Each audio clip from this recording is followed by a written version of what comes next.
Merci d'être venu écouter mon talk. Je suis Khadija Abdelwali, je suis développeuse full stack chez IPAN Technologies à Bordeaux. Et aujourd'hui, je vais vous parler des progressive web apps. Pour commencer, imaginons qu'on soit tous une équipe de développeurs et qu'on travaille sur un nouveau projet logiciel, là maintenant, from scratch. On se pose tous un certain nombre de questions. Tout d'abord, quelle plateforme correspondra le plus à nos besoins? Quelle technologie correspondra à nos attentes? Et puis surtout, quel type d'application devons-nous développer? Est-ce que ce serait une application web, une application native ou plutôt une application cross-platform? On espère tous trouver une solution magique qui nous sortira de ce dédale de questions, de décisions et de choix à prendre, n'est-ce pas? Et si on regardait la question d'un autre point de vue? Puisque notre but est de proposer la meilleure expérience utilisateur possible, si on regardait la question d'un point de vue utilisateur. Nous tous, en tant qu'utilisateurs, on voit le nombre d'applications mobiles qu'on utilise ou qu'on nous propose d'utiliser dans nos vies de tous les jours croître exponentiellement. On voit un peu partout ce petit QR code qui nous invite à installer des applications mobiles, par exemple dans des aéroports, pour avoir les informations liées à nos vols, à bord d'avion, pour avoir la liste des articles proposés par les compagnies aériennes, ou dans des restaurants ou des bars pour avoir le menu ou pour payer notre addition. Mais du coup, est-ce qu'on est vraiment obligé de télécharger des applications mobiles qui feront des centaines de gigas rien que pour ça? Surtout que les applications que je viens de lister ne font qu'afficher du contenu web.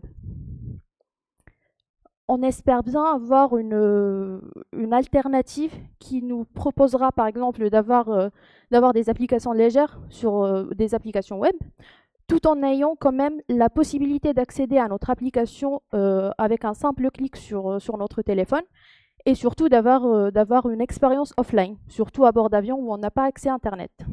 Mais du coup, est-ce qu'on a une alternative qui lie un peu les caractéristiques de ces deux types d'applications? C'est là que les PWA font leur entrée sur scène. Les Progressive Web Apps ont été introduites officiellement par Google en 2015. Toutefois, Steve Jobs en avait parlé beaucoup plus tôt, en 2007, lors du lancement de l'iPhone 7. Il avait parlé d'une façon innovante d'écrire des applications mobiles, des applications qui se comportent de la même façon que des applications natives, à une différence près qu'elles sont déployées sur un serveur web. Il en découle deux avantages immédiats. Une distribution beaucoup plus simple de notre application parce qu'elle sera accessible via n'importe quel navigateur, en plus d'une mise à jour beaucoup plus simple parce qu'on n'aura plus la nécessité de passer par des plateformes de distribution d'applications. Maintenant qu'on a compris un peu les défis liés au PWA, parlons un peu des avantages. On a tous certainement déjà utilisé des PWA dans notre vie de tous les jours, vu que plusieurs entreprises ont fait le choix d'en mettre en place. Par exemple, Uber, Pinterest, Tinder, Spotify, Starbucks, Outlook et j'en passe d'autres. Du coup, si ces entreprises ont fait le choix de mettre en place une technologie relativement récente, c'est qu'elle doit avoir des avantages. Le premier avantage des PWA, et sûrement le plus intéressant, c'est la compatibilité. Les PWA sont compatibles avec Windows, Mac, ainsi que toutes les distributions Linux. Et c'est la même chose pour les mobiles. Les PWA sont compatibles avec Android et avec iOS à partir de iOS 11.3. Mais ce n'est pas tout. Les PWA ont d'autres avantages. D'un point de vue financier, les PWA permettent de réduire les coûts de développement et de maintenance de nos applications. Ces coûts vont être multipliés par le nombre de plateformes et d'applications qu'on développe sinon. Elle permet également de réduire de faire des bénéfices sur la distribution des applications parce qu'on ne passe plus par les plateformes de distribution, surtout pour iOS qui est un peu cher. Et puis finalement, pour la disponibilité des ressources, il est beaucoup plus simple sur le marché du travail de trouver des développeurs web plutôt que des développeurs d'applications natives type Swift par exemple pour iOS.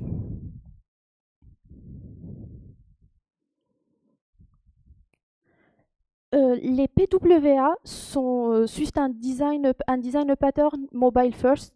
Du coup, elles sont de base conçues pour fonctionner sur des appareils à ressources limitées. Oh, pardon. Du coup, l'utilisation de l'énergie et des ressources est assez restreinte, notamment sur des tablettes ou des téléphones, ce qui fait que l'empreinte carbone est limitée sur l'utilisation de notre application. De même, pendant la mise à jour des PWA, seuls les fichiers ayant changé depuis la dernière mise à jour sont retéléchargés sur l'application, ce qui limite le nombre la mise à jour, ce qui optimise la mise à jour de notre application. Starbucks a publié un article où ils font une comparaison entre leur application iOS et leur application après être passés sur une PWA. Ils sont passés d'une application de 148 mégas à une application de 233 kg, ce qui fait une application qui soit 99,84% plus légère.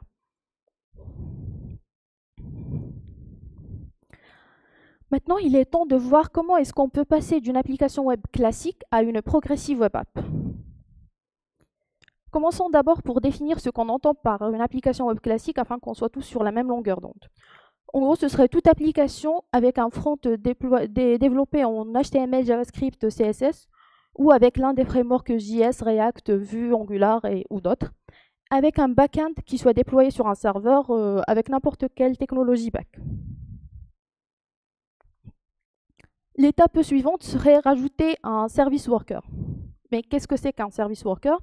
C'est un proxy virtuel indépendant du flux principal de notre application qui tourne en parallèle sur le navigateur et qui permet notamment d'intercepter les requêtes envoyées à partir de notre application vers le back. Pourquoi est-ce qu'il fait ça ? En interceptant ces requêtes et surtout les réponses du back à ces requêtes, le service worker peut stocker des données nécessaires au fonctionnement de notre application dans le cache, telles que des images, les feuilles de style, les réponses sous format JSON ou d'autres. Ces données permettent d'assurer la continuité du fonctionnement de notre application en cas de perte de connexion. Du coup, plutôt que de se retrouver en train de jouer aux dinosaures sur Chrome en cas de perte d'Internet, perso, moi j'aime bien le petit dinosaure tout mignon, l'utilisateur continue à avoir accès à la page entière de notre application ou à minima à certains objets, à certaines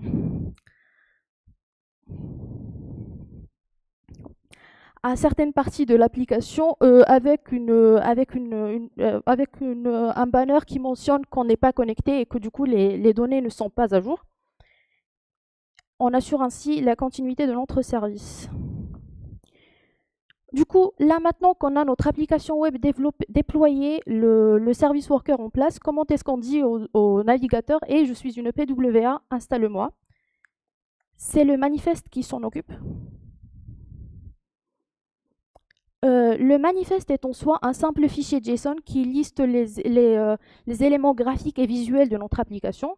Il permet notamment de définir le nom de l'application, la couleur du background, les icônes de l'application après installation.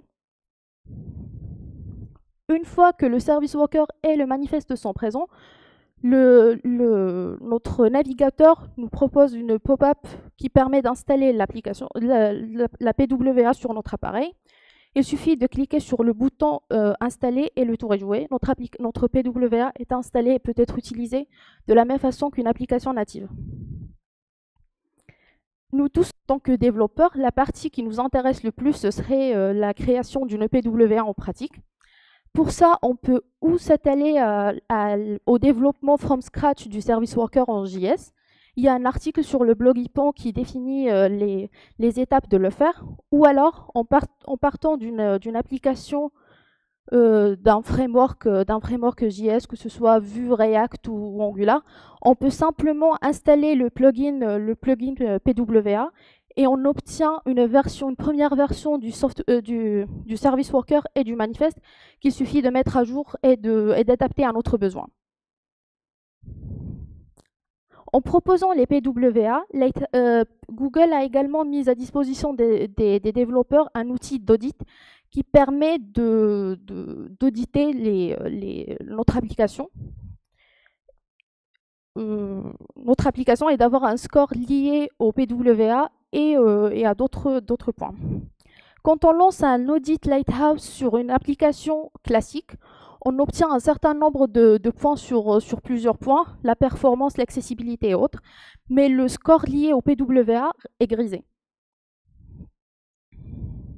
Une fois que Lighthouse détecte la présence du service worker et du manifeste, on obtient également un score lié au PWA, ainsi qu'une liste de tips pour améliorer ce score. Notamment, le score est notamment lié à la présence du manifeste, du service worker, du temps de chargement de la page, qui doit être inférieur à 2 secondes, la définition d'un splash screen et autres. Une fois qu'on a pris en compte tous ces points, on a un score de 100% et des confettis pour fêter notre petite victoire. Du coup, pour conclure, si on reprend notre point de départ, nous sommes une équipe de développeurs et on travaille sur un nouveau projet logiciel. On se posait un certain nombre de questions et si on essayait d'y répondre en prenant en compte les PWA comme une alternative. On se demandait quelle plateforme viser avec notre développement. Du coup, avec les PWA, avec une seule base de code, on a une application pour toutes les plateformes, que ce soit des applications mobiles, desktop ou web. La technologie, ce serait du JavaScript, une techno universelle qu'on a déjà tous utilisée au moins une fois dans notre carrière. Et puis finalement, pour le type d'application, ce serait tout type d'application avec une seule base de code. Ce talk a été... comment dire ? L'idée de ce talk vient d'une première expérience professionnelle que j'avais eue, où on m'avait demandé de développer une application mobile à partir d'une application web existante. Le schéma que j'avais utilisé pour décider de la technologie à mettre en place, et en gros, quand on nous demande de développer une application mobile, on peut se demander si on a déjà une application web qui fait le job et qu'il faut juste la passer en application mobile. Dans ce cas, on peut envisager les PWA comme alternative. Sinon, on peut se demander si les fonctionnalités qu'on a besoin de développer sont déjà prises en compte par des techno web. Si la réponse est oui, on peut considérer les PWA comme solution assez simple à mettre en place. Sinon, faudrait mieux passer sur une techno web, une techno mobile native ou cross-platform type Flutter par exemple. Merci pour votre attention. Je vous laisse. Oui, merci.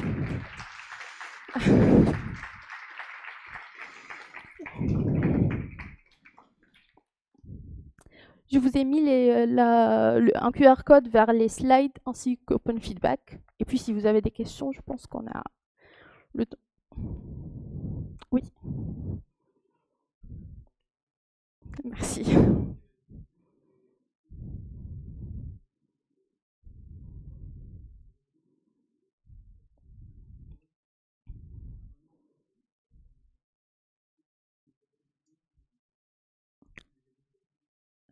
Alors là, oui.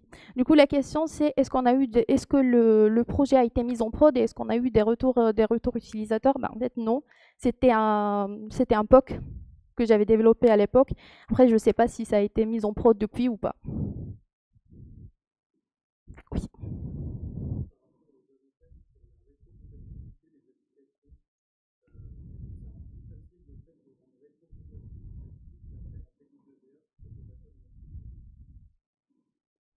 Alors, en fait, la question c'est est-ce que les PWA assurent la rétrocompatibilité des applications? En fait, dans PWA, on a le mot progressif et du coup, les applications sont compatibles, comment dire, les fonctionnalités correspondent au matériel sur lequel tourne l'application. Je ne sais pas si c'est la question ou pas du tout.